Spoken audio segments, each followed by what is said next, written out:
Hi అండి. Welcome back to యామ్ని channel. సరికొత్త వీడియోతో అయితే మీ ముందుకైతే వచ్చేసాను. రాగి జావా ప్లస్ గుడ్లు కాంబినేషన్ అయితే చాలా బాగుంటుంది అండి. హెల్తీకి చాలా మంచిది అండి. ఎర్లీ మార్నింగ్ ఇది ఒక్కసారి ట్రై చేయండి. రాగి జావా ప్లస్ గుడ్లు ఒక గ్లాసు పాలు తీసుకుంటే చాలండి. మార్నింగ్ సెక్షను చాలా హెల్తీగా ఉంటారన్నమాట. పిల్లలు చిన్న పిల్లల నుంచి పెద్దవాళ్ళ దాకా ఎవరైనా యూజ్ చేయొచ్చు మాట.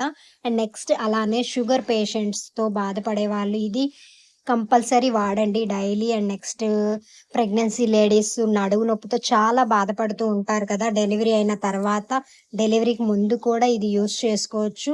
అండ్ ఏజ్ లిమిట్ ఏమి ఉండదండి, చిన్నపిల్లల నుంచి పెద్ద పిల్లల దాకా వాడుకోవచ్చు. బోన్స్కి మంచి సపోర్ట్ ఉంటుంది అన్నమాట ఈ రాగి జావా అనేది. చాలామంది వాటర్లో పిండి వేసి చేసేస్తారు, అదేంటంటే ముద్దల్లాగా ఉండల్లాగా చుట్టేస్తుందండి. మనం ఏం చేసుకోవాలంటే ముందుగానే వాటర్ బాయిల్ చేసి అందులో కొంచెం సాల్ట్ వేసుకొని, కొంచెం పిండిలో వాటర్ కొంచెం లైట్గా వేసుకొని పలాచగా చేసుకుంటే ఉండల్లాగా కట్టవండి. నేను మీకు చూపిద్దామని జస్ట్ అలా ట్రైల్ వేసి చేశాను. నెక్స్ట్ తర్వాత ఇలాగ వాటర్ లాగా ఫామ్ చేసి చేసేసాను అనమాట. నేనైతే మా పిల్లలకి ఎర్లీ మార్నింగ్ రాగి జావే పెడతానండి. ఇడ్లీ దోశ ఎప్పుడు ఉన్నవే కదా, అప్పుడప్పుడు ఇలాంటివి కూడా పిల్లలకి పెట్టాలి. బోన్స్కి చాలా మంచిది మాట, హెల్త్కి కూడా చాలా మంచిది. చూడండి ఇలా అయితే నేను ప్రిపేర్ చేశాను. డైలీ ఒక గ్లాసు రాగి జావా, ఒక 2 గుడ్లు పెడితే చాలండి. పిల్లలకు కానీ పెద్దవాళ్ళకి కానీ ముసలి వాళ్ళు చాలామంది ఉంటారు కదా, వాళ్ళందరూ ఇలాంటివి తింటే హెల్తీగా ఉంటారన్నమాట. ఆయిల్ ఫుడ్ అనేది తగ్గించేసేయండి, ఇలాంటివి కూడా తింటూ ఉండాలి. రాగి జావతో చాలా రకాలుగా చేస్తారు. నేనైతే ఇది ఎర్లీ మార్నింగ్ నేనైతే చేసుకుంటాను, నాకు కూడా చాలా ఇష్టం. అండ్ హెల్తీ ఫుడ్ కూడా మీరు కూడా ట్రై చేయండి. ఈ వీడియో అయితే లాస్ట్ దాకా చూడండి, స్క్రిప్ట్ చేయొద్దు. ఇంకా మరిన్ని వీడియోస్ అయితే మీ ముందుకైతే తీసుకొచ్చేస్తాను. ఫుడ్ ఐటమ్సే కానీ వ్లాగ్స్ ఏదైనా సరే. ఎలా ఉందో కామెంట్ చేసేయండి. వీడియోస్ చూస్తున్నారు కానీ లైక్స్ చేయట్లేదు, కామెంట్ చేసి లైక్ చేసేసేయండి. ఫైనల్గా అయితే నేను రాగి జావ అయితే ఇలా కంప్లీట్ చేసేసుకున్నాను. చాలా వరకు రాగి జావలో మజ్జిగ వేసుకొని చేసుకుంటే ఇంకా హెల్తీగా ఉంటుంది.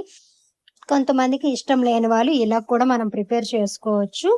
దీంట్లో మనం ఒక 5 మినిట్స్ వెయిట్ చేసిన తర్వాత చల్లారిన తర్వాత దాంట్లో కొంచెం మజ్జిగ వేసుకొని తీసుకుంటే చాలా బాగుంటుందండి. ఇంకా పెద్దవాళ్ళకి ఎక్కువగా హెల్త్కి చాలా మంచిది ఈ రాగి జావ. అప్పట్లో నానమ్మ అమ్మమ్మలు ఉండేటప్పుడు ఇలాంటివి ఎక్కువగా తినేవారన్నమాట. ఇప్పుడు చాలా తక్కువ. బట్ ఇవి తింటే నడుము నొప్పి కాస్త ఫటాఫట్ మాయమైపోతుంది.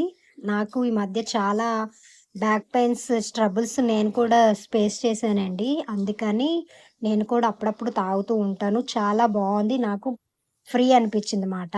నడుము నొప్పికి మంచి టిప్ ఇదే అనే చెప్పుకోవచ్చు. ఫైనల్గా అయితే నా రాగి జావా కంప్లీట్ అయిపోయింది. దీంట్లో మనం రాగి ముద్ద సంగటి అంటారు కదా, ఇలా కూడా చేసుకోవచ్చు. చూడండి నేనైతే ఇవాళ ఒక 3 ఎగ్స్ వేసాను. ఫ్రైడే, శనివారం, శుక్రవారాలు, సోమవారాలు అయితే నాన్ వెజ్ తినను. తినని రోజుల మాట వేసేస్తాను గుడ్లు ఉడకబెట్టి మా పిల్లలకి అండ్ ఇంట్లో వాళ్ళకి కూడా పెట్టేస్తానండి. ఇగో చూస్తున్నారు కదా, మజ్జిగ కొంచెం పెరుగు వేసుకొని లైట్గా వాటర్ వేసుకొని మజ్జిగ చేసుకుంటే చాలా బాగుంటుంది. నేనైతే ఇలా మార్నింగ్ ఇలా ప్రిపేర్ చేసేసాను.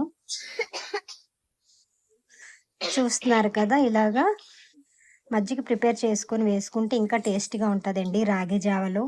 మీరు కూడా ట్రై చేయండి. ఒకవేళ మేబీ మజ్జిగ ఇంట్రెస్ట్ లేని వాళ్ళు అవాయిడ్ చేసేవచ్చు, జస్ట్ రాగి జావ వేసుకుంటే సరిపోతుంది. దీంట్లో కొంచెం సాల్ట్ వేసుకొని ఇలా చేసుకోవాలన్నమాట. రాగి జావ ప్లస్ పెరుగు చేసుకొని తాగితే సూపర్గా ఉండిద్ది. డైలీ మార్నింగ్ ఇలా చేయండి, హెల్త్కి చాలా మంచిది మాట. నేనైతే ఈ ఒక 1 మంత్ ఇలానే చేస్తున్నానండి. ఎందుకంటే ఎటువంటివి బ్యాక్ పెయిన్స్ కానీ ఏమి స్ట్రబుల్స్ రావు. మార్నింగ్ ఒక గ్లాస్ తాగితే మధ్యాహ్నం దాకా ఇంకా ఆకలి అనిపించదు, చాలా బలం కూడా. ఒకసారి ట్రై చేయండి, ఓకేనా? ఈ వీడియో ఎలా ఉంది మరి? ఇంకా చూస్తున్నారు, కామెంట్స్ చేయట్లేదు, లైక్స్ కూడా చేసేసేయండి. అలా చూస్తున్నారు కదా, పలాచుగా చేసుకోవాలి. ఓకే ఫ్రెండ్స్, డైలీ 2 ఎగ్స్ ఒక గ్లాసు, ఓకేనా?